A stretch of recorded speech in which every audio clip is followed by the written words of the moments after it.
जय भोलेनाथ। कल की कथा में आपने रोटक तथा उदुम्बर व्रत के वर्णन के बारे में सुना। क्या है स्वर्ण गौरी व्रत का वर्णन तथा व्रत कथा? आइए जानते हैं सावन मास महात्म्य के 12वें अध्याय की कथा में।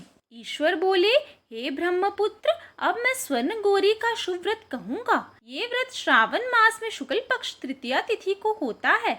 इस दिन प्रातः काल स्नान करके नित्य कर्म करने के बाद संकल्प करें और 16 उपचारों से पार्वती तथा शंकर जी की पूजा करें। इसके बाद भगवान शिव से प्रार्थना करें, हे देव देव आइए, हे जगतपते मैं आपसे प्रार्थना करता हूँ, हे सुरसतम मेरे द्वारा की गई पूजा को आप स्वीकार करें। इस दिन भवानी पार्वती की प्रसन्नता और व्रत की पूर्णता के लिए दंपतियों को 16 वायन प्रदान करें और द्विज श्रेष्ठ की प्रसन्नता के लिए मैं ये वायन प्रदान करता हूँ, ऐसा कहें। चावल के चूर्ण के 16 पकवानों से 16 बांस की टोकरियों को भरकर तथा उन्हें वस्त्र आदि से युक्त करें और पुनः 16 द्विज दंपतियों को बुलाकर इस प्रकार कहते हुए प्रदान करें, व्रत की संपूर्णता के लिए मैं ब्राह्मणों को ये प्रदान कर रहा हूँ।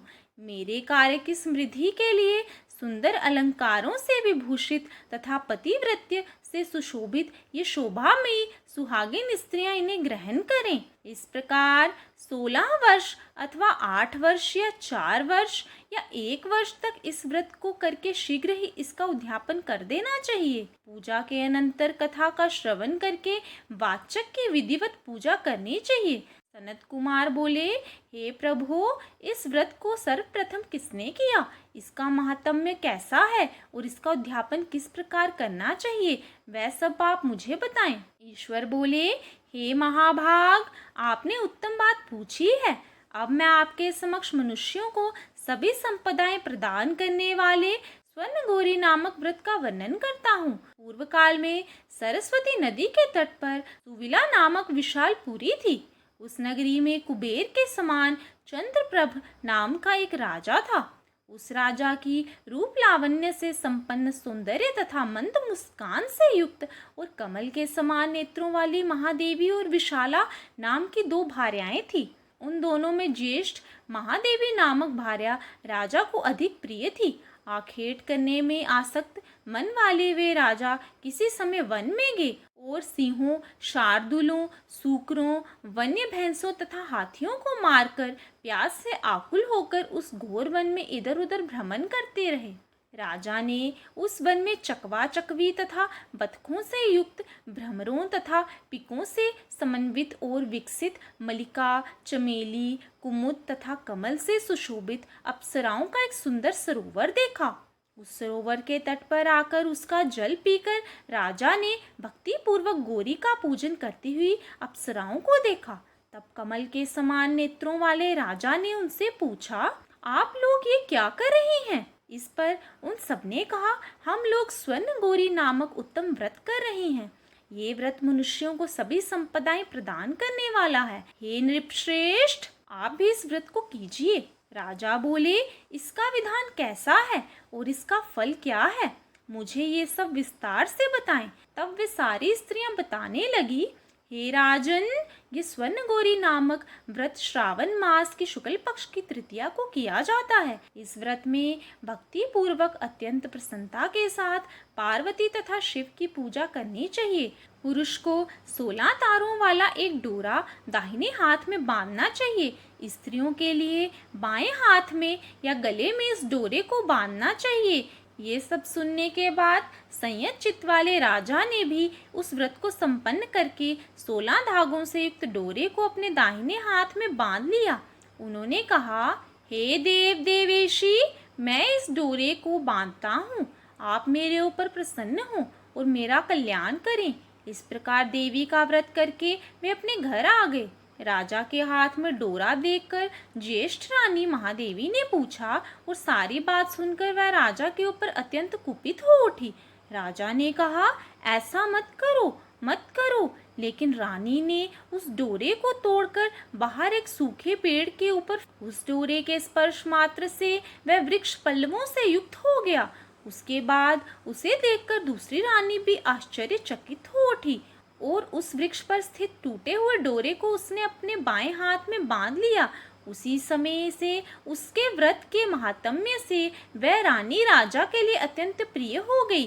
वह ज्येष्ठ रानी व्रत के अपचार के कारण राजा से त्यक्त होकर दुखित हो वन में चली गई। अपने मन में वह भगवती देवी का ध्यान करते हुए मुनियों के पवित्र आश्रम में निवास करने लगी। कहीं कहीं श्रेष्ठ मुनियों के द्वारा ये कहकर आश्रम में रहने से रोक दी जाती थी कि हे पापिन, अपनी इच्छा के अनुसार यहाँ से चली जाओ। इस प्रकार घोर वन में इधर उधर भ्रमण करती हुई वह अत्यंत खिन्न होकर एक स्थान पर बैठ गई। तब उसके ऊपर कृपा करके देवी उसके समक्ष प्रकट हो गई। उन्हें देखकर वह रानी भूमि पर दंडवत प्रणाम करके उनकी स्तुति करने लगी। हे देवी, आपकी जय हो, आपको नमस्कार है। हे भक्तों को वर देने वाली, आपकी जय हो। शंकर के वाम अंग में विराजने वाली, आपकी जय हो। हे मंगल मांगल्ये, आपकी जय हो। तब देवी की भक्ति के द्वारा वरदान प्राप्त करके और उन गौरी की अर्चना करके उसने जो व्रत किया, उसके प्रभाव से रानी के पति उसे घर ले आए। उसके बाद देवी की कृपा से उसकी सभी कामनाएं पूरी हो गई। राजा सभी समृद्धियों से संपन्न होकर उन दोनों के साथ पूर्ण रूप से राज्य करने लगे। अंत में राजा ने उन दोनों रानियों सहित शिव पद को प्राप्त किया। जो स्वर्ण गौरी के इस उत्तम व्रत को करता है, वह मेरा तथा गौरी का अत्यंत प्रिय होता है और विपुल लक्ष्मी प्राप्त करके तथा भूलोक में शत्रु समूह को पराजित कर शिवजी के विशुद्ध लोक को जाता है। हे सनत कुमार, अब आप दक्षित होकर इस व्रत के उद्यापन की विधि सुनिए। चंद्रमा तथा ताराबल से युक्त शुभ तिथि तथा शुभ वार में एक मंडप बनाकर उसके मध्य में अष्टदल कमल के ऊपर धान्य रखकर उस पर एक कुंभ स्थापित करें। पुनः उसके ऊपर 16 पल प्रमाण का बना हुआ एक तिल पूरित ताम्रमय पूर्ण पात्र रखें और उस पर पार्वती शंकर की 2 प्रतिमाएं स्थापित करें। शिवजी की प्रतिमा श्वेत वर्ण के 2 वस्त्रों तथा शुक्ल वर्ण के यज्ञोपवीत से सुशोभित हो। उसके बाद वेदोक्त मंत्रों से विधि पूर्वक उनकी प्रतिष्ठा करें और भली भांति पूजा करके रात्रि में जागरण करें। इसके अनंतर प्रातः काल पूजा करने के बाद होम करें। सर्वप्रथम ग्रह होम करके प्रधान होम करें। हवन के लिए यव मिश्रित तिल घृत से पूर्ण रूप से सशक्त होना चाहिए। 1000 अथवा 100 आहुति डालनी चाहिए। उसके बाद वस्त्र, अलंकार तथा गो के द्वारा आचार्य की पूजा करनी चाहिए और वायन प्रदान करना चाहिए। इसके बाद ब्राह्मणों को भोजन कराना चाहिए। साथ ही 16 दाम्पतियों को भी भोजन कराना चाहिए। अपने द्रव्य सामर्थ्य के अनुसार उन्हें भूयसी दक्षिणा देनी चाहिए। अंत में हर्षोल्लास से युक्त होकर बंधुजनों के साथ स्वयं भोजन करना चाहिए। इस प्रकार श्री स्कंद पुराण के अंतर्गत ईश्वर सनत कुमार संवाद में श्रावण मास महात्म्य में तृतीया में स्वर्ण गौरी व्रत कथन नामक 12वां अध्याय पूर्ण हुआ। कल की कथा में हम श्रावण मास महात्म्य के 13वें अध्याय की कथा का श्रवण करेंगे।